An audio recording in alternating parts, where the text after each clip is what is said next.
Tensions between Iran and the West are raised another notch. Iran detains a British oil tanker 2 weeks after the UK seized one of its ships. Will Tehran and London find compromise, or is the situation going to spiral out of control?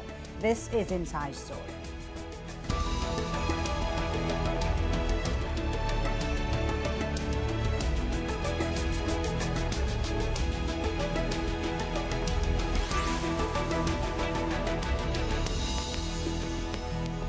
Hello and welcome to the program. I'm Fuliba Thibault. When the UK seized an Iranian oil tanker 2 weeks ago, Tehran warned of retaliation. Well, it appears Iran has carried out that threat. Iranian Revolutionary Guards detained a British vessel in the Strait of Hormuz on Friday. It was sailing towards a Saudi port when it suddenly changed course. A powerful council that works closely with Iran's supreme leader says the seizure is in response to the UK impounding an Iranian tanker. Tehran earlier said the Stena Impero was involved in an accident with an Iranian fishing boat. We were informed that a British-flagged oil tanker collided with a fishing boat. We tried to contact the tanker and find out how the accident happened, but unfortunately the British tanker didn't respond and changed its direction. Changing direction in that fashion is against international regulations and could lead to new accidents. Therefore, we requested help from military forces and judicial authorities in the region. The tanker was directed to Bandar Abbas port and is in custody at the order of judicial authorities. Well, Britain has summoned Iran's envoy to the UK, and its foreign secretary says he's worried Iran may be going down a dangerous path. Niamh Barker has more from London. Britain has said that there will be a considered and robust response to the seizure of a British tanker in the Strait of Hormuz if, according to Jeremy Hunt, Britain's Foreign Secretary, the tanker isn't released soon, there will be serious consequences.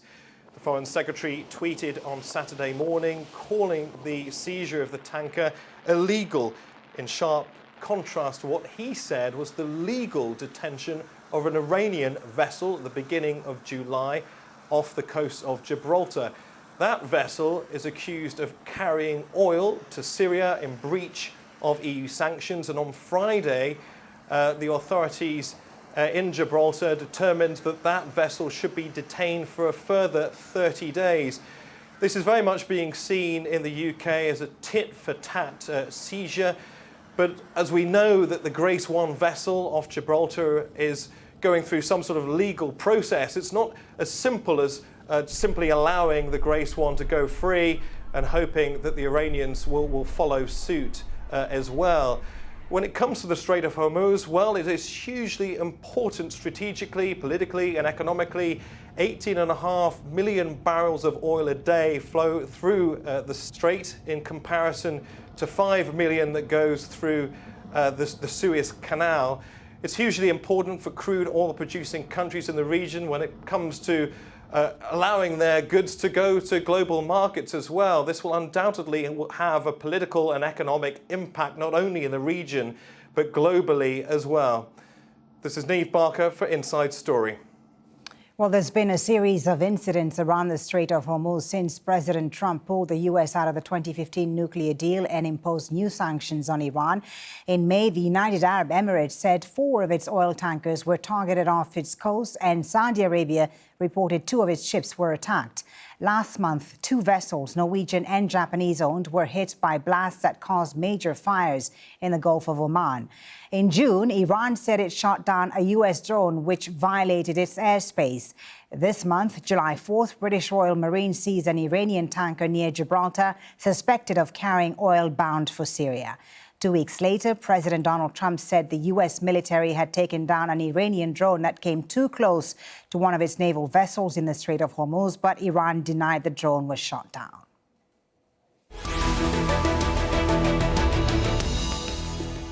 Well, let's now bring in our guests for today's Inside Story. Joining us from London, Andreas Krieg, Assistant Professor in the Defence Studies Department at King's College London. In Tehran, we've got Mustafa Kosheshem, a political commentator and lecturer at the University of Applied Sciences. And in Washington, D.C., Joe Rubin, President of the Washington Strategy Group, a national security consulting firm. Welcome to you all, gentlemen. Thank you so much for being on Inside Story.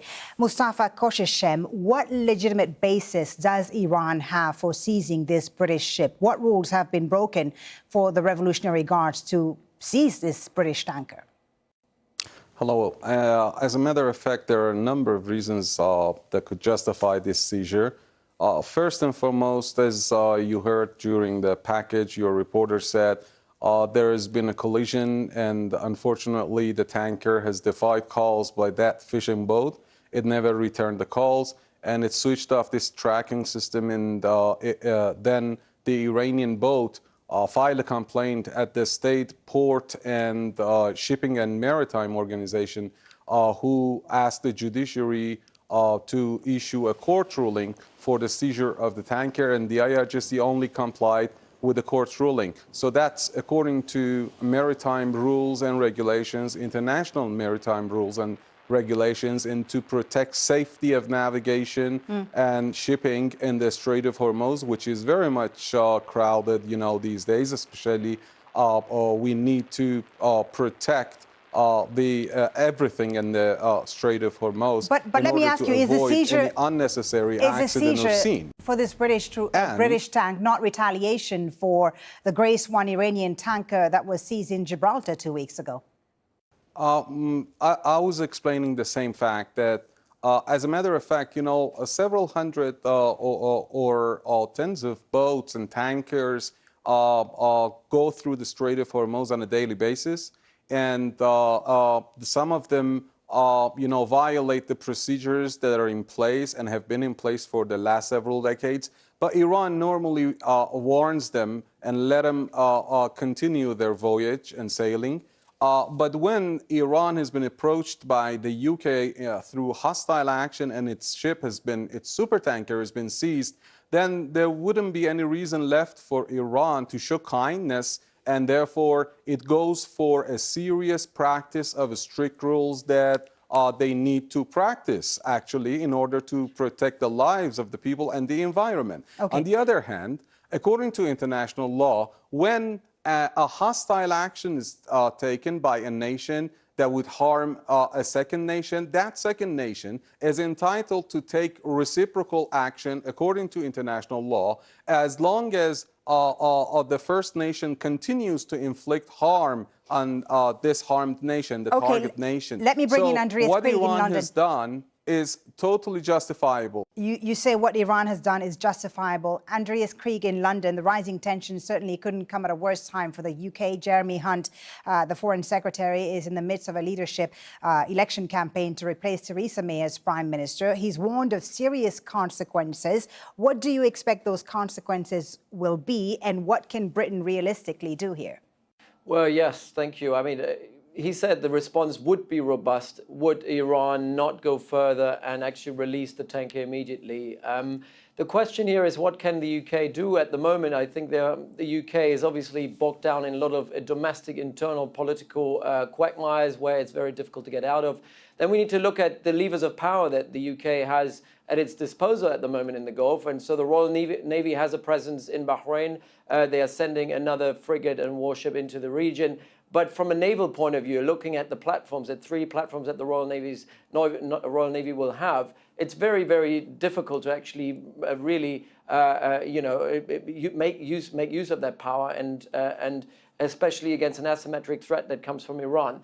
And then looking at diplomatic levers of power, we need to understand that here from a Western point of view more generally, usually in this kind of situation, you use engagement, but you need to have a coercive component to actually put pressure on the Iranians. And that kind of coercive measures, these have been already kind of exploited to its maximum because of this maximum pressure campaign, and we have very, very few means available now to put more pressure on Iran because the sanctions already have been maxed out.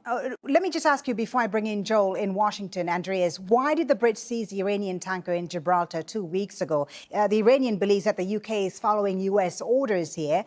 What is the UK's role in this dispute? I mean, look, the maximum pressure campaign obviously is an American thing, but it obviously brings all the parties to the JCPOA to the table, and obviously Britain is part of that. Britain is in a very ambiguous situation here because on the one hand, they do want to leave any backdoor open for negotiations and engagement with Iran to make this JCPOA a success despite all the pressure. But on the other hand, they're also trying to suggest to Washington that they will take action whenever Iran is in breach of international law and sanctions. And that particularly was the case with that oil tanker that went against EU law and EU sanctions to deliver oil to the Syrian regime. So it was taking legitimate and lawful actions in that respect. And it's also about signaling to the US that, that Britain will not be soft on Iran when it is in breach. And the same goes to the Hezbollah decision a couple of months ago to basically target Hezbollah as a terrorist organization, which again is in line with the Trump administration's hard-line view on Iran's activities across the region. But all that being said, they're trying to balance this with a diplomatic engagement. They're trying to suggest to the Iranians that we're still willing to talk, but there are certain red lines that Britain wants to enforce, and that's what they did. All right. I see Mustafa Koshashem in Tehran doesn't agree with you. I'll bring you in just a second, Mustafa, but let me just get Joe Rubin's view first. Joe, how do you view this latest escalation in the region? Is it a foreseeable response to Britain's seizure of the Iranian tanker in Gibraltar 2 weeks ago? Well, this incident is not just and was not just foreseeable, but the entire tit-for-tat explanation that we had earlier of drones being shot down on both sides, that was all highly predictable. The American policy in this, President Trump's policy, is, I believe, ultimately to try to break the regime. It's a maximum pressure policy, and it has not led to diplomatic engagement. So we're in a very dangerous spot right now. We're in a tinderbox. So this back and forth about who's right to seize whose ship and who has legitimacy and who doesn't is completely the wrong conversation from what we should be having. Do you think, but here we are. Yeah, we should be having a conversation about actually diplomacy. Yeah, do you think this incident gives ammunition to hardline voices in the U.S. like John Bolton who want regime change in Iran? Without a doubt, this is intentional to create this pressure cooker to try to see if the regime in Iran, in Tehran, will do acts like this that are dangerous and risky and provocative, and they are. That's intentional to try to find a predicate to launch military strikes. We have to remember here in Washington, there is not a lot of support. In fact, there's very minimal support for military action. Just last week, the House of Representatives passed language on a bipartisan basis requiring specific authorization by the president to go to war with Iran. So the temperature here towards war is very, very cold. But that means that there have to be other avenues. And so the administration, they see this as a win-win for them. Iran behaving badly, maximum pressure still on, and hopefully from their perspective, getting allies like Britain, who wanted to stay in the nuclear deal, to change their attitude towards Iran and get more bellicose. All right, let's take a closer look now at why the Strait of Hormuz is so important. It's the only sea passage linking the Gulf's biggest oil producers to the rest of the world. 17 billion barrels of oil flow through this waterway every day. That's a fifth of the world's supply. It's only 33 kilometers wide and it's at its narrowest point. Andreas, the Brits are temporarily halting shipping in the Strait of Hormuz. This is a vital international shipping route. How can freedom of navigation be maintained now?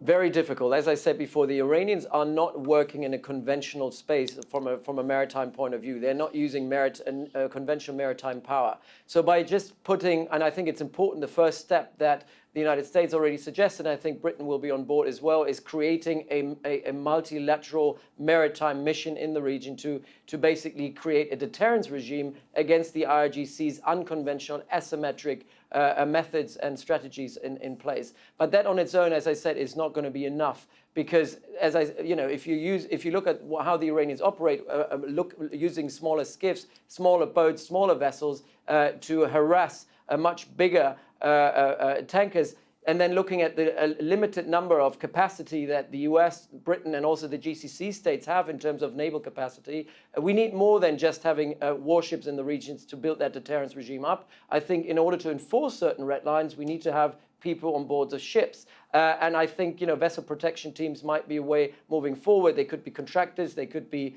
armed personnel in uniform, but that's the only way you can create a deterrence by denial regime, because by just posturing and putting a few warships in place, that's not going to stop the IRGC from doing what they have been doing over the last 2 months. Yeah. Mustafa Kosheshem in Tehran, what is the overall Iranian strategy here? On the one hand, you have Foreign Minister Zarif, who's in New York talking diplomacy, and on the other hand, you have the Revolutionary Guards making all these moves in the Strait of Hormuz. What is Iran trying to achieve? What is the message here? Well, first and foremost, this is a wrong understanding of the situation. This is not the IRGC. Remember that I just said that that's been a fishing boat from the private sector filing a complaint to the state-run shipping and maritime organization. The judiciary, the court has issued a ruling. This is the state that's standing united behind this stance, and I'll explain it why. But before that, as you just mentioned, Mr. Zarif, he just a few minutes ago, he posted a tweet where he asked the British to stop their aid and helps and assistance to the United States economic terrorism against Tehran if they want to see their, if they don't want to see any similar events in future. Because the point here is that Iranians have shifted their strategy since a couple of months ago.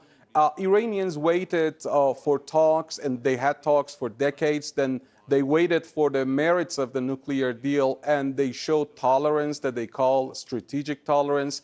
But they came to realize that they are just in compliance, and the nuclear deal that was supposed to be a win-win game, now it has become a win-lose game. So Tehran shifted strategy to show that the time and the era of hit and run is gone. Right. That's not just in the military field, but in political, economic, but and is this every other strategy field. really going to pay off at a time when Iran was it seems, gaining allies with the Germans and the French, who were trying to find a way to circumvent the U.S. sanctions? Do these moves really pay off? They have never, ever done anything. They have just been expressing political support for the nuclear deal. But as a matter of fact, they've done nothing in support of economic moves to cooperate with Tehran, despite all their 11 promises of cooperation after the nuclear deal was abrogated by the United States. And that's a violation of the nuclear deal, by the way.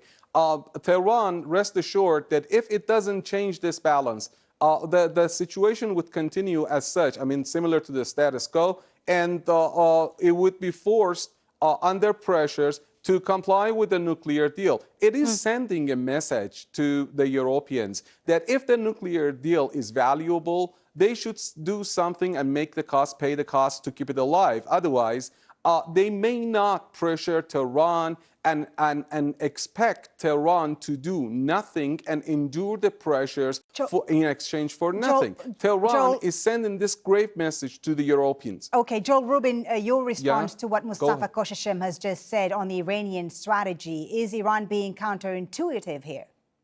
Well, it's hard to see what alternatives the Iranians believe they have, but they do have alternatives. And attacking the Europeans, as the foreign minister just did, is not the right approach if you want to build alliances against the American policy. They're actually pushing the Europeans towards the American policy, which I think is a wrong-headed policy. I see our policy right now as driving this conversation in this direction, and there are no good military solutions. This idea that somehow ships and planes and drones are going to resolve the long simmering tensions that we have with Iran related to its nuclear program, related to its regional activities, that's just a fantasy. We need hard-headed diplomacy, and we need to be engaging.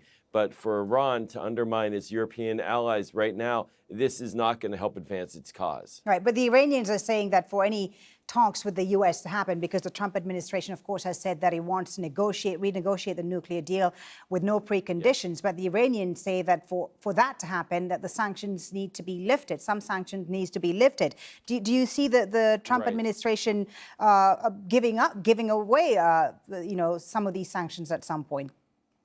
Well, I think that the Trump administration should go back right now into the nuclear deal and get to a next wave of a nuclear negotiation. So could there be improvement? Yes. Will there be? Will the Trump administration do it? There are no signals that they want to. There have been some tiny signals, though, and that's, for example, Senator Rand Paul, a Republican ally of the president, did speak with the foreign minister. And who knows where they've come out on this, but we need to find paths to getting to a discussion. This president has said he wants to talk.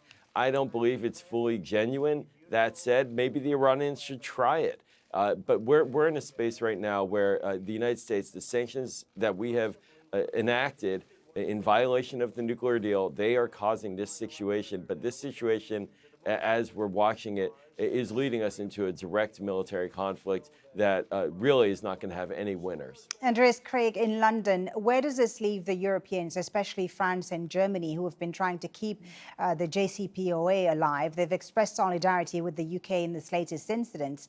What happens now as far as the Europeans are concerned?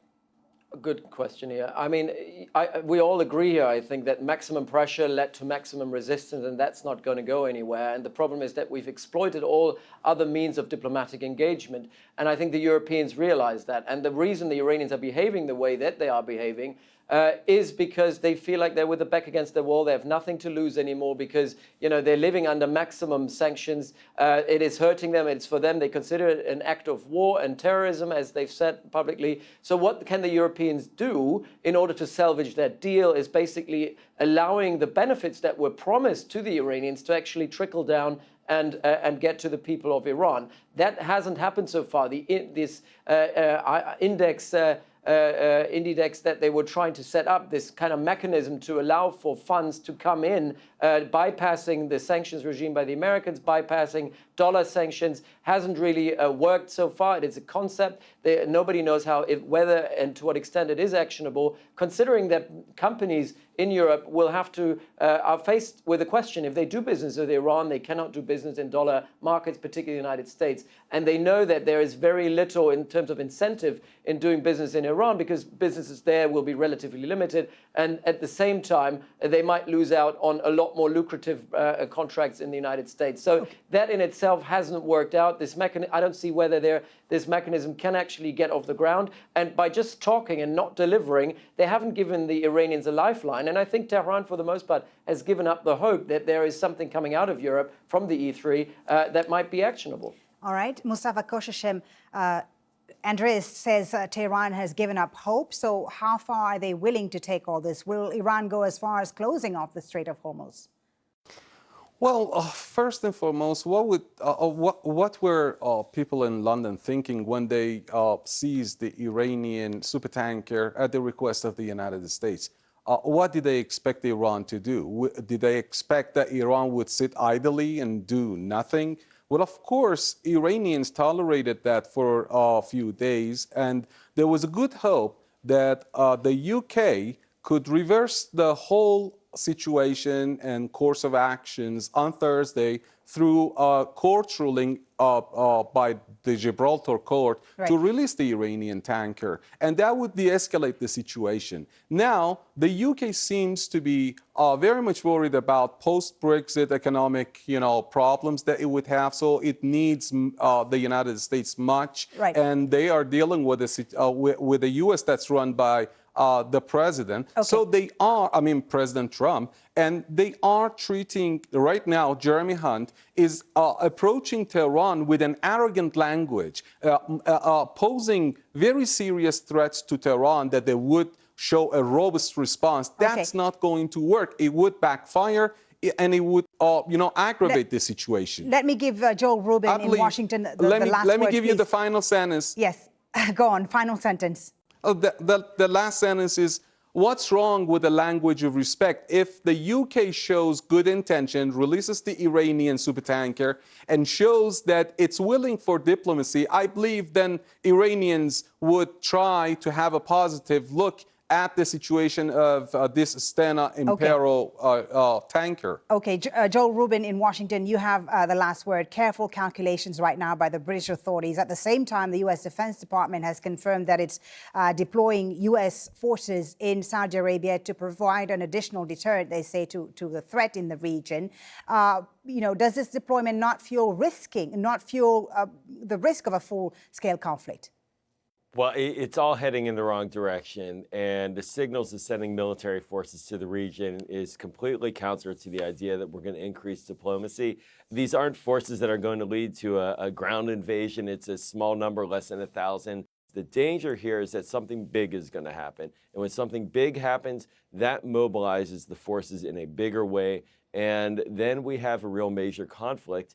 And the Iranians, they have other cards to play. They have the nuclear program to restart even more aggressively. In the U.S., we have other cards to play. The president believes that he can use our military in ways that he has publicly stated would be overwhelming. And so this is a danger moment. And this is where the Europeans should be stepping in more aggressively diplomatically rather than creating more tensions and more dynamics on the shipping lanes. All right, we'll leave it there, gentlemen. Thank you very much for a very interesting discussion. Mustafa Koshashem, Andreas Krieg, and Joel Rubin. Thank you very much. And thank you as well for watching. You can always watch this program again anytime by visiting our website at aljazeera.com. For further discussion, go to our Facebook page. That's facebook.com/AJ Inside Story. You can, of course, also join the conversation on Twitter. Our handle is at AJ Inside Story. From me, Fuli Batibo, and the whole team, thank you for watching. Bye for now.